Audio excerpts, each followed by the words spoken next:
मुस्कुराओ क्या गम है, बिंदास मुस्कुराओ क्या गम है, जिंदगी में टेंशन किसको कम है, सुख और दुख तो ये जीवन की कहानी है, कभी धूप तो कभी छाँव है, ये जीवन की कहानी। तो खुल के हंसना सीखो, अच्छे से मुस्कुराओ। लेकिन यह विषय तो हम आपको ये बता रहे थे कि उसके शरीर से दुर्गंध आती है, उसके पास कोई बैठना नहीं चाहता है, वह व्यक्ति धीरे धीरे अपनी स्मरण शक्ति को खोता जा रहा है। इसलिए जिसके कुविचार चल रहे हों, ये तो नहीं कहोगे मेरे चल रहे, अपने आप को तोलना है। ये तो केवल ज्ञानी विषय है। हम स्वयं अपने या जान सकते हैं, दूसरा नहीं जान सकते हैं। इसलिए अपनी सोच को अच्छी बनाइए। और जिस व्यक्ति की सोच खराब होती है, बुरा होता है, वह हमेशा उलझना में ऐसे बैठा रहेगा, मुंह लटकाए बैठा रहेगा, रीढ़ की हड्डी को बिल्कुल झुका करके बैठेगा। सोच लेना आपकी याददाश्त है जीव, अभी आप समझ नहीं रहे, धीरे धीरे आपकी याददाश्त समाप्त हो जाएगी। साधु के लिए कह दिया कि स्ट्रिक बैठो, अगर ऐसे बैठोगे आपकी स्मरण शक्ति खो जाएगी। आप क्या समाधि करोगे? समाधि के समय में पुस्तक हाथ में नहीं आती है, चिंतन करना पड़ता है। क्या चिंतन करोगे? इसलिए बंधु इन चीज़ों के पॉइंट है। अब आपने भक्तांबर इतनी बार पढ़ा होगा, ये चीज़ें मिली क्या? सुनने में आया क्या? नहीं। तो बंधु हमें बहुत कुछ मिलता है। तो वे हम उन मुनि महाराज धन्य ऐसे मानतुंग महाराज ने जो हमें ऐसे काव्य की रचना करके हमें एक औषधि दी कि इससे हमारे परिणाम अच्छे रखेंगे। यह काव्य विशेषता बता रहा है कि हे जीव, अपने जीवन में अच्छा सोचो, अच्छा करो, अच्छा भाव बनाओ, अपना ही अच्छा होगा, दूसरों का भला हो या ना हो, लेकिन मेरा तो भला होगा ही होगा। मन पवित्र है, मन पवित्र है, माथा पवित्र होगा। मन पवित्र है, माथा पवित्र होगा। करो भलाई पर की भला स्वयं का होगा। ओ मन खराब है, माथा खराब होगा। मन खराब है, माथा खराब होगा। करो बुराई पर की बुरा स्वयं का होगा। इसलिए बंधु हमें वह सुई का काम करना है, हमको कैंची का काम नहीं करना है। हमें वह नींबू नहीं बनना है, हमें दूसरों को नहीं, हमें दूसरों को अच्छा करना है। और अच्छा करेंगे तो मेरे जीवन में अच्छा ही अच्छा होगा। इस प्रकार से अपने विचारों में कभी भी गंदगी ना लाएं, और ला रहे हो तो उसको दूर करने का प्रयास करो। और दूर तभी कर पाओगे जब अच्छा सोचोगे। कोई ने कह दिया कोई बात नहीं, अच्छा सोचो, दुख में से सुख को ढूंढो कि अच्छे के लिए ही तो कह रहे हैं। मैंने आपको बताया था कि घर में जो बड़े होते हैं, माता पिता होते हैं, वृद्ध होते हैं, वे लाल बत्ती के समान होते हैं। कैसे होते हैं? लाल बत्ती के समान। आप चौराहे पर जाते हो, गाड़ी लेकर के जाते हो ना, और लाइट लाल लाइट आ जाती है, लाल बत्ती आ जाती है, तो आप गाड़ी को वहीं रोक देते हो ना प्रदीप जी, कि चले जाते हो? नहीं रोकते। कितना भी आपको अर्जेंट पहुंचना है, कितना भी आपको बहुत जरूरी कार्य से पहुंचना था, अर्जेंट पहुंचना था, और उसी समय आपकी लाल बत्ती, लेकिन अर्जेंट पहुंचने के बाद भी मुझे इतना विश्वास है कि आप उस लाल बत्ती का उल्लंघन नहीं कर सकते हो। अगर लाल बत्ती का उल्लंघन करोगे तो आपको पता है कि आपकी गाड़ी किसी भी दुर्घटना से ग्रसित हो सकती है, कुछ भी तुम्हारा खराब हो सकता है, मालूम है ना। कभी भी लाल ऐसे ही भव्यात्माओं संग में जो गुरु होते हैं वो लाल बत्ती के समान होते हैं, शिष्यों को कंट्रोल करते हैं। नहीं, ऐसा नहीं करोगे। उनको लगता है कि हमारी प्रशंसा नहीं होने देते हैं, हमारी प्रशंसा नहीं देखी जाती है। नहीं, हमारे संग में नहीं है, हमारे संग के तो बहुत अच्छे लोग हैं। हमारे संग की माता जियों को कभी नहीं, बहुत अच्छी माता जो माता जी अच्छी हैं तो उनको तो सबको छोटे को अच्छा होना ही पड़ेगा, क्योंकि जब पहला ही घड़ा सीधा रख जाए तो सारे घड़े सीधे ही रखते हैं। तो ऐसे ही बंधु तो गुरु होते हैं, डांटते हैं, शिष्यों को डांटते हैं। और दूसरी बात बंधु, घर में माता पिता होते हैं, आपको टोकते हैं यहाँ नहीं जाओगे। बहुओं को लग रहा है कि मुझे किटी पार्टी में जाना है, वहाँ जाना, सासू ने कही नहीं जाने देंगे। अब बड़ा रही है कि हम ही के लिए है, टोकने के लिए हम ही को मिला। नहीं, सोचो, हमारी सोच उतनी नहीं है। तुम्हारे पास विद्या है लेकिन अनुभव नहीं है। पहले के समय के लोगों के पास अध्ययन कम होता था लेकिन अनुभव ज्यादा होता था, और आज के समय में अध्ययन ज्यादा हो गए लेकिन अनुभव कम हो चुके हैं। अनुभव नहीं है, इसलिए हमारे बूढ़े माता पिता हैं, अनुभव है, लाल बत्ती के समान है। हमको लग रहा है कि अच्छा है लेकिन इनकी सोच अच्छी होगी, उन्होंने मना कर दिया तो परिणाम खराब मत करो। अपने परिणामों में निर्मलता रखो और सोचो कि इसमें भी अच्छा छिपा होगा। बड़ों ने कह दिया तो अच्छा छिपा होगा। इस तरह के अगर विचार हो गए बंधु तो वह समय दूर नहीं, तुम भी एक दिन प्रभु के समान बन जाओगे और हमारा मानव जीवन सफल हो जाएगा। मनुष्य पर्याय में आना हमारा सफल हो जाएगा। और एक प्रवचन अगर तुमने पचा लिया तो हमारा दीमापुर में चतुर्मास करना भी सफल हो जाएगा। कहते हैं कि एक प्रवचन को पचाने में 6 महीना लगते। इतना ही तुमने अपने विचारों को, मैं तो हमेशा कभी भी प्रवचन करती हूँ तो यहीं से स्टार्ट होता है कि विचार अच्छे रखो। विचार अच्छे रखोगे तो आगे बढ़ पाओगे। अगर विचार अच्छे नहीं है तो बंधु कभी भी आपकी किसी भी क्षेत्र में प्रोग्रेस नहीं हो सकती है, क्योंकि मैंने बताया था कि पैर की मोच और घटिया सोच कभी हमें आगे बढ़ने नहीं देती है। और घटिया आदमी की सोच कभी बढ़िया हो ही नहीं सकती है। हो सकती है क्या सुरेश जी? नहीं हो सकती है। इसलिए अपनी सोच को अभी पॉजिटिव बनाइए। तो चलते हैं हम उन मुनि महाराज जो विदेश क्षेत्र में विराजमान है, ऐसे रिद्धिधारी मुनि राज के लिए, और नमस्कार करेंगे। रीढ़ की हड्डी को सीधा करेंगे, आंखों को बंद करेंगे और भावों के साथ शुद्ध विचारों से हम पहुंच चलेंगे वहां पर विदेश क्षेत्र में। उन मुनिराज के लिए नमस्कार करते हैं।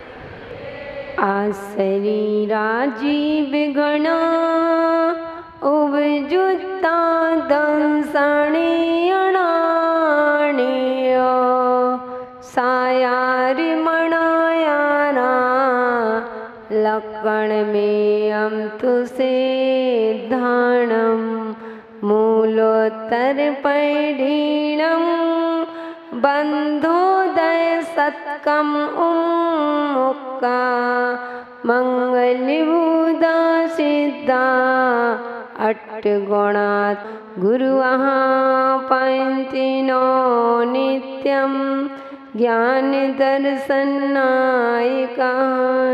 चारित्राणि गंभीरः मोक्ष मार्गोपदेशकः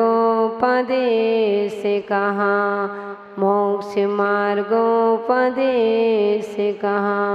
मोक्ष मार्गोपदेशकः।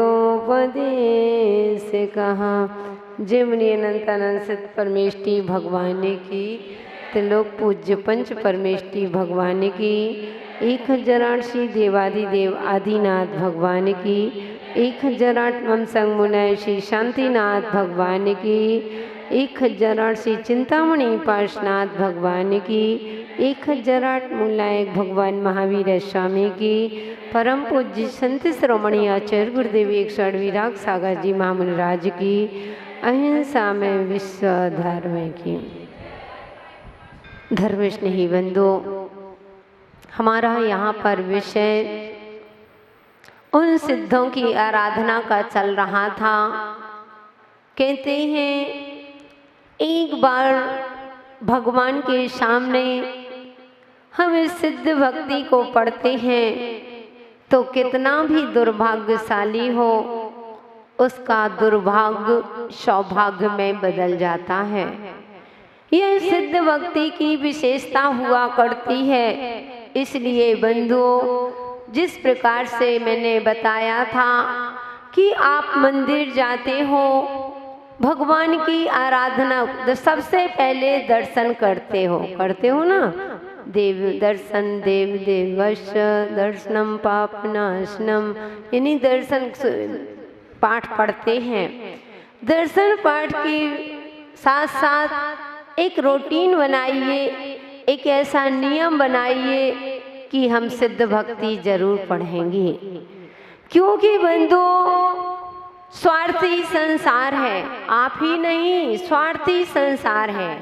हम मंदिर आते हैं इसी भावनाओं के साथ आते हैं कि हे भगवान मेरे पापों का क्षय हो, हे भगवान मेरे दुखों का क्षय हो, मेरे कर्मों का नाश हो, मुझे सुख की प्राप्ति हो, मुझे सुगति में जन्म मिले, आदि आदि इन्हीं भावनाओं के साथ तो आते हैं।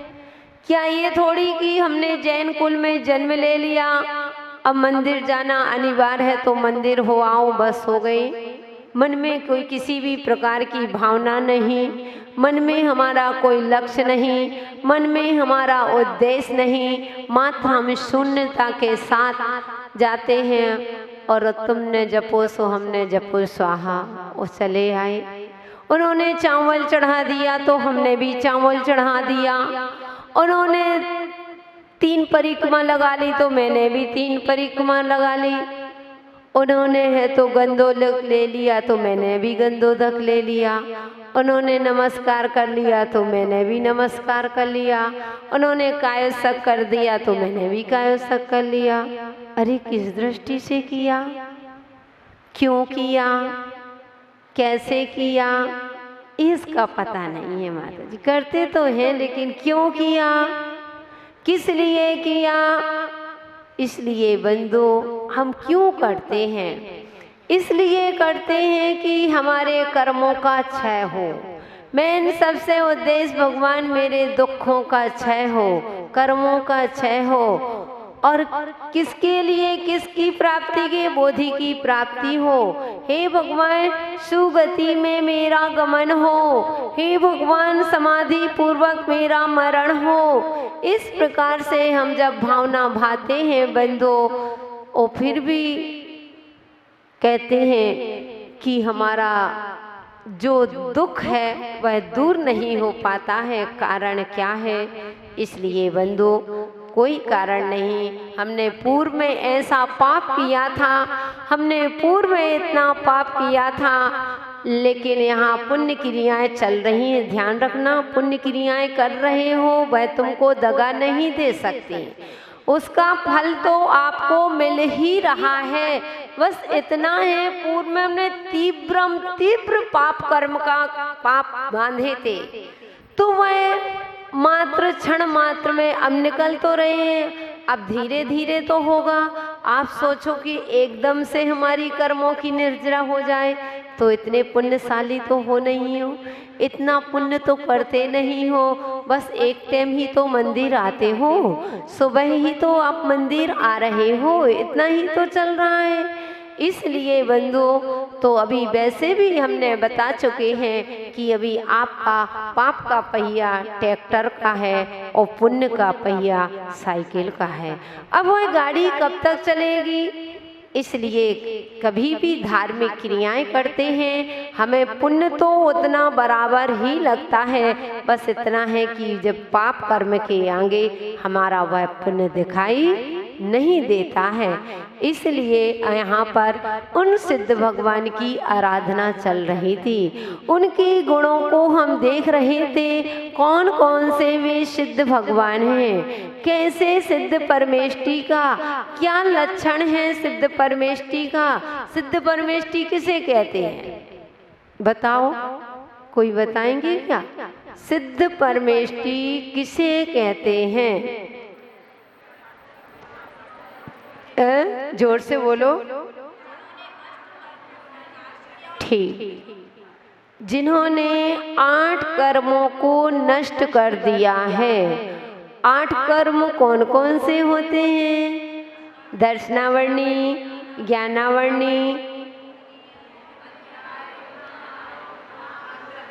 क्रम से बोलो। ज्ञानावरणी, दर्शनावरणी, वेदनी, मोहिनी, आयु, नाम, गोत्र और अंतराय। इधर का उधर, उधर का उधर, यानी 8 कर्म। उस सबसे मेन बड़ा कर्म है कौन सा? मोहिनी कर्म। ये समाप्त हो जाए तो सारा उज्जवल ही उज्जवल है। जितना आज परिभ्रमण है वह मोहिनी कर्म के कारण से ही तो है। मोहिनी कर्म की वैसे भी कहते हैं कितनी आयु पढ़ाए ना, तत्वासुत पढ़ाए, और दीमापुर में तो वैसे ही भव्यात्माएं हैं, विद्वान हैं, स्वाध्याय प्रेमी हैं, पाठशाला चल रही है, विद्वान भी आ करके पढ़ाते हैं। समय समय पर नगर नगर समय समय पर साधु संत भी याद करके आकर के आपको बता कितनी है बताओ? 70 कोड़ा कोड़ी सागर। तो बंधुओं, हमें इस मोहिनी कर्म सबसे बड़ा हमारा कर्म, ये 8 कर्मों का राजा, मुखिया जिसको कहा जाता है, वो मुखिया ही है। बलवान होता है तो सब बलवान होते हैं, वो मुखिया कमजोर हो जाए ना तो सब ढीले पड़ जाते हैं। बड़ा होता है जो बड़ा स्ट्रॉन्ग होता है तो सब अच्छे दिखते हैं, और बड़े ही लटके लटके से देखे तो सारा सब लटका लटका दिखे। बड़े जो होते हैं स्ट्रॉन्ग होते हैं, बड़े इसलिए कोई परिवार में जो मुखिया है, अगर मुखिया अच्छा दमदार है तो परिवार में उसका बर्जस रहेगा, सभी लोग बात करेंगे वो ही है, हाँ ठीक है, उन्हें कहीं यहाँ बैठ जाओ तो वहाँ बैठ गए, ऐसा करो तो वहाँ करना है, इस तरह से करो उसने। इतना अगर आपने किया, और बंधु वैसे भी हमारे पूज्य गुरुदेव हमेशा कहते हैं, अगर घर की मुखिया नारी हो जाए और गाड़ी का संचालन करने वाला एक बालक हो जाए तो गाड़ी की दुर्घटना नियम से होगी, उस घर का भविष्य खराब हो ही जाएगा। इसलिए घर की मुखिया महिला के लिए नहीं बताया है, पुरुष पुरुष ही होता है। ठीक है, आप पीछे से सहयोग करें, लेकिन आप पुरुष को बिल्कुल दबा करके अगर आप अपना ही वर्चस्व रखते हैं, आप अपना ही सब कुछ हर जगह पे अपना दिखावा करते हैं, तो आज यहाँ पर दिखावा हो जाएगा, तुम्हारी अहंकार की पुष्टि हो सकती है।